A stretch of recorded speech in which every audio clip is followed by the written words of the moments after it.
એવી છે ને બ્રાહ્મણ ગ્રંથોએ જે સાધ વિધિ બતાવી છે એ મરી ગયેલાને મદદ કરવા માટેની સુવિધા છે. એટલે 12-15 દિવસ પરિવાર ભેળો થાય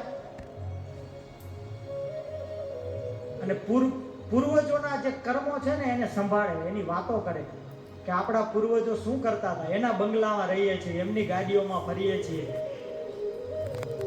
આપણા નામ 7-12 માં આવી ગયા છે એમનેમ. કોની કૃપાથી? તમારા પૂર્વજોની કૃપાથી તમને યશ મળ્યો છે. એટલે પરિવાર બેસીને પૂર્વજોના સત્કર્મોની ચર્ચા કરે કે આપણે ક્યાંય ભૂલા તો નથી પડ્યા ને.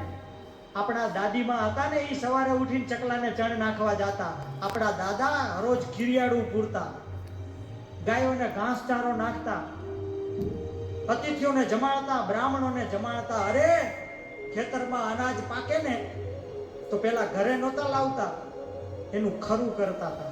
ખરું કરવું એટલે અનાજ સાફ થઈ જાય પછી ફઈબાને, દીકરીઓને, બ્રાહ્મણોને, સાધુને બધાયનો ભાગ કાઢીને પછી જે વધે ને એ જ ખરું, બાકી બધું ખોટું.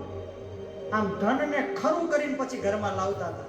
આપણે દશાંશ વિશાંશ ભાગ કાઢીએ છીએ ધર્માદાનો, પૈસાને લક્ષ્મી બનાવીએ છીએ. આ બધા પૂર્વજોના વિચારોને યાદ કરવાનું. મદદ કરી શકો તમે. અમેરિકામાં તમારો દીકરો તમારા ખાતામાં પૈસા નાખે ને તમને મળી જાય છે, તો તમે અહીંયા જ્યારે પૂજા કરો છો, શ્રાદ્ધ કરો છો, તો તમારા પૂર્વજો જ્યાં છે ત્યાં તેમને તમારા દ્વારા દિયેલા દાન પુણ્ય આ બધું ત્યાં મળે છે. આ કાંઈ માની લીધા જેવી કલ્પના નથી.